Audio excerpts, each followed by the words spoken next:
दिल्ली में लापता व्यक्तियों, विशेषकर बच्चों के संबंध में किसी भी प्रकार की घबराहट या भय का कोई कारण नहीं है। पूर्व की तुलना में दिल्ली में लापता व्यक्तियों की रिपोर्टिंग में कोई वृद्धि नहीं हुई है, बल्कि जनवरी 2026 के माह में पिछले वर्षों की समान अवधि की तुलना में लापता व्यक्तियों की रिपोर्टिंग के मामलों में कमी दर्ज की गई है। ये भी उल्लेखनीय है कि दिल्ली पुलिस में अपराधों की निष्पक्ष एवं पारदर्शी रिपोर्टिंग की नीति अपनाई जाती है। लापता व्यक्तियों की रिपोर्ट न केवल स्थानीय पुलिस थाने में दर्ज कराई जा सकती है, बल्कि ऑनलाइन माध्यम से अथवा ERSS 112 के माध्यम से भी दर्ज कराई जा सकती है। हमारे निर्धारित SOP के द्वारा दिल्ली पुलिस इन सभी मामलों में लापता व्यक्तियों का तुरंत से तुरंत पता लगाने का प्रयास करती है, जिसमें लापता बच्चों के मामले को विशेष प्राथमिकता दी जाती है। इस संबंध में सभी जिलों में डेडिकेटेड मिसिंग पर्सन स्क्वाड्स एवं क्राइम ब्रांच में एंटी ह्यूमन ट्रैफिकिंग यूनिट कार्यरत है, ताकि इस विषय में केंद्रित एवं प्रभावी कार्रवाई सुनिश्चित की जा सके। यह स्पष्ट किया जाता है कि दिल्ली में बच्चों के लापता होने अथवा अपहरण के मामलों में किसी भी संगठित गिरोह की संलिप्तता सामने नहीं आई है। हम आपसे ये अपील करते हैं कि इस संबंध में फैल रही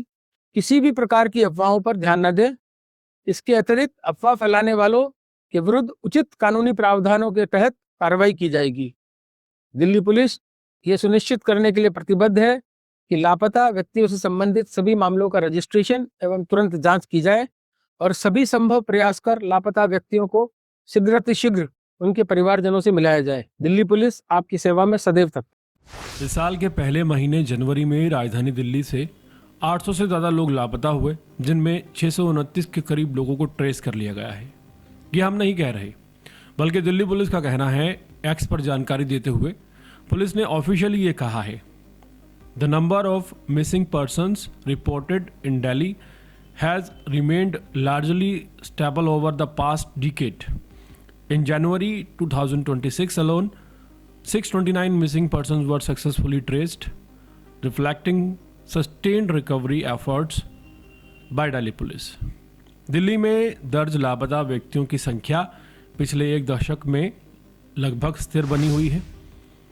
जनवरी 2026 में ही दिल्ली पुलिस ने 629 लोगों को सफलतापूर्वक तलाश कर लिया है, जो ये दर्शाता है कि लापता व्यक्तियों की बरामदगी के लिए लगातार और प्रभावी प्रयास किए जा रहे हैं।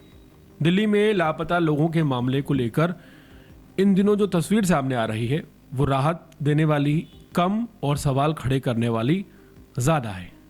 दिल्ली पुलिस ये कह रही है कि पिछले एक दशक में लापता व्यक्तियों की संख्या लगभग स्थिर रही और जनवरी 2026 में तो पिछले वर्ष के समान अवधि की तुलना में मामलों में कमी दर्ज की गई है।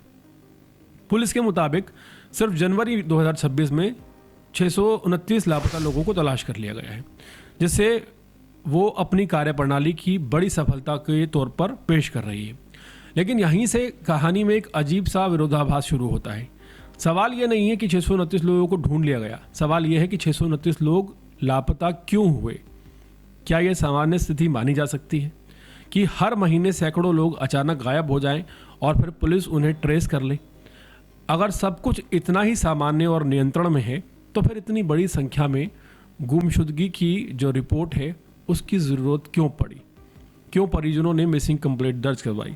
एक तरफ कांग्रेस और आम आदमी पार्टी लगातार लोगों के मुद्दे पर सियासत करने में जुटी है, वहीं दूसरी तरफ बीजेपी इस पूरे मामले पर लगभग खामोश नजर आती है और हर सवाल का जवाब दिल्ली पुलिस के भरोसे छोड़ दिया जाता है। पुलिस को आगे कर देना आसान है, लेकिन जिम्मेदारी सिर्फ पुलिस की नहीं होती। राजधानी की कानून व्यवस्था, सामाजिक हालात और प्रशासनिक निगरानी पर भी सवाल उठते हैं, सरकार पर भी स्वाभाविक तौर पर सवाल उठते हैं। पुलिस ये कहती है कि लापता व्यक्तियों की रिपोर्ट अब पारदर्शी है। थाने में ऑनलाइन और ERSS 112 के जरिए शिकायत दर्ज की जा सकती है। हर जिले में डेडिकेटेड मिसिंग पर्सन स्क्वाड और क्राइम ब्रांच की एंटी ह्यूमन ट्रैफिकिंग यूनिट सक्रिय है। सुनने में ये बहुत मजबूत व्यवस्था लगती है। पुलिस ने यह भी स्पष्ट किया है कि किसी संगठित गिरोह की संलिप्तता सामने नहीं आई और अफवाह फैलाने वालों पर कार्रवाई की जाएगी। लेकिन क्या सिर्फ अफवाह कह देने से लोगों की चिंताएं खत्म हो जाती हैं? जब दिल्ली पुलिस खुद आंकड़े सामने रख रही है कि 629 लोग लापता हुए और फिर ट्रेस कर लिए गए, तो आम नागरिक के मन में सवाल उठना लाजमी है कि आखिर ये सिलसिला चल क्यों रहा है? क्या ये मान लिया जाए कि दिल्ली में अचानक लापता होना अब एक सामान्य सी घटना बन चुकी है, या फिर ये मान लिया जाए कि जब तक परिजन थाने के चक्कर नहीं काटेंगे या ऑनलाइन शिकायत दर्ज नहीं कराएंगे, तब तक कोई आंकड़ा भी सामने नहीं आएगा। ये भी समझना ज़रूरी है कि ट्रेस होना हमेशा सुखद अंत नहीं होता है। कई मामलों में लोग मानसिक तनाव, पारिवारिक विवाद, आर्थिक मजबूरी या सामाजिक दबाव के कारण गायब होते हैं। सवाल ये है कि क्या सरकार और प्रशासन इन मूल कारणों पर दिल्ली में काम कर रही है या सिर्फ आंकड़ों के दम पर खुद को सफल घोषित कर रही है। 629 लोगों को ढूंढना निश्चित तौर पर सराहनीय है, लेकिन उससे बड़ा सवाल यह है कि उन्हें ढूंढने की नौबत आई ही क्यों। जब तक इस सवाल का ईमानदारी से जवाब नहीं मिलेगा, तब तक आंकड़े चाहे जितने भी पेश किए जाएं, जनता के मन से आशंका और असंतोष खत्म नहीं होगा। दिल्ली जैसे महानगर में लापता होना अगर सामान्य मान लिया जाए तो ये स्थिति खुद एक बहुत गंभीर चेतावनी है।